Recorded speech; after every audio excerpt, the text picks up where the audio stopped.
ಕೇಂದ್ರ ಸರ್ಕಾರದ ಮಹತ್ವಾಕಾಂಕ್ಷಿ ಯೋಜನೆಗಳಲ್ಲಿ ಒಂದಾದ ಮಹಾತ್ಮ ಗಾಂಧಿ ರಾಷ್ಟ್ರೀಯ ಗ್ರಾಮೀಣ ಉದ್ಯೋಗ ಖಾತ್ರಿ ಯೋಜನೆ ಮನ್ರೇಗಾ ಚಾಮರಾಜನಗರ ಜಿಲ್ಲೆಯಲ್ಲಿ ಯಶಸ್ವಿಯಾಗಿ ಅನುಷ್ಠಾನಗೊಳ್ಳುತ್ತಿದೆ.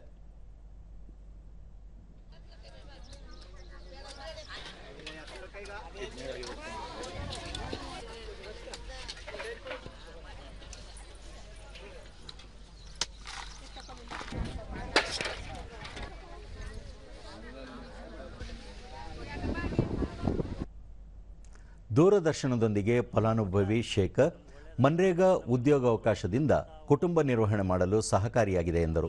70 ಕೊಡ್ತಾ ಇದ್ದಾರೆ. ಅದರಿಂದ ನಮ್ಮ ಮನ ವ್ಯವಹಾರಗಳಿಗೆಲ್ಲ ನಿಭಾಯಿಸೋಕ್ಕೆ ಅನುಕೂಲ ಆಯ್ತಾ ಇದೆ. ನಮ್ಮ ವಾರಕ್ಕೊಂದ್ಸತಿ ನಮ್ಮ ಅಕೌಂಟ್ಗೆ ನಮ್ಮ ದುಡ್ಡು ಬಂದು ಜಮಾ ಆಯ್ತಾ ಇದೆ.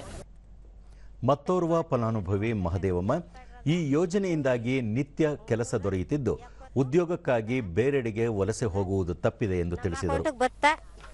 ನಮ್ಗೆ ಈಗ ಒಳ್ಳೇದಾಗದ ಮಕ್ಕ ಮರಿಗೆ ಎಲ್ಲರಿಗೂ ತೊಂದರೆ ಇಲ್ಲ. ಅದಕ್ಕೋಸ್ಕರ ನಮ್ಮ ಕೇಂದ್ರ ಸರ್ಕಾರಕ್ಕೆ ಧನ್ಯವಾದಗಳ ಹೇಳ್ತೀವಿ.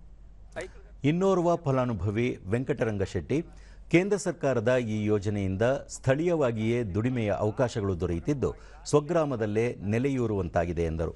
ಬೇಕು ಅಂದೆಲ್ಲ ನಮ್ಗೆ ಮುಂದೆ ಉಪಯೋಗ ಆಯ್ತಿರುತ್ತೆ ಪಂಚಾಯತಿಯಿಂದ. ಇವಾಗ ಏನಂದ್ರೆ ನಮ್ಮ ಅಕೌಂಟಿಗೆ ಬಂದಿರುತ್ತೆ, ನಮ್ಗೆ ತೊಂದರೆ ಇರಲ್ಲ. ಬೇರೆ ಕಡೆ ಹೋಗಿ ಕೂಲಿನೂ ಮಾಡೋಂಗಿರಲ್ಲ. ಇಲ್ಲೇ ಕೂಲಿ ಸಿಕ್ಕೋದ್ರಿಂದ ಎರಗಡೆ ಆಗಿಲ್ಲ, ಎಲ್ಲ ಅನುಕೂಲ ಆಯ್ತು ಸರ್. ಗ್ರಾಮ ಪಂಚಾಯಿತಿ ಅಭಿವೃದ್ಧಿ ಅಧಿಕಾರಿ ಸಿಎನ್ ಕಾವ್ಯ ಮನ್ರೇಗಾ ಯೋಜನೆಯಡಿ ದಿನಗೂಲಿಯನ್ನು ಪರಿಷ್ಕರಣೆ ಮಾಡಿರುವುದರಿಂದ ಕಾರ್ಮಿಕರು ಹೆಚ್ಚು ಯೋಜನೆಯಲ್ಲಿ ತೊಡಗಿಸಿಕೊಳ್ಳಲು ಸಹಾಯವಾಗಿದೆ ಎಂದು ತಿಳಿಸಿದರು. ಕಳೆದ ವರ್ಷ 349 ರೂಪಾಯಿ ಕೂಲಿ ಇತ್ತು. ಈ ವರ್ಷದಿಂದ 370 ರೂಪಾಯಿ ಕೂಲಿಗಳನ್ನ ವೇತನವನ್ನು ಹೆಚ್ಚು ಮಾಡಿದ್ದಾರೆ. ಈ ಒಂದು ಯೋಜನೆಯಿಂದ ನಮ್ಮ ಕೆರೆಗಳನ್ನು ಅಭಿವೃದ್ಧಿಪಡಿಸ್ತಾ ಅದರ ಪುನಶ್ಚೇತನವನ್ನ ಮಾಡುವಂತ ಕೆಲಸವನ್ನ ಕೈಗೊಳ್ತಾ ಇದ್ದೇವೆ.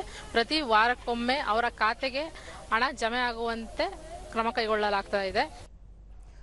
ಜಿಲ್ಲಾ ಪಂಚಾಯಿತಿ ಮುಖ್ಯ ಕಾರ್ಯನಿರ್ವಹಣಾಧಿಕಾರಿ ಮೋನಾ ರೋತ್ ಜಿಲ್ಲೆಯಲ್ಲಿ ಎಲ್ಲ 130 ಗ್ರಾಮ ಪಂಚಾಯಿತಿಗಳಲ್ಲಿ ಯೋಜನೆ ಯಶಸ್ವಿ ಅನುಷ್ಠಾನಗೊಳ್ಳುತ್ತಿದ್ದು 2,25,000 ಕುಟುಂಬಗಳು ಉದ್ಯೋಗ ಕಾರ್ಡ್ ಹೊಂದಿವೆ.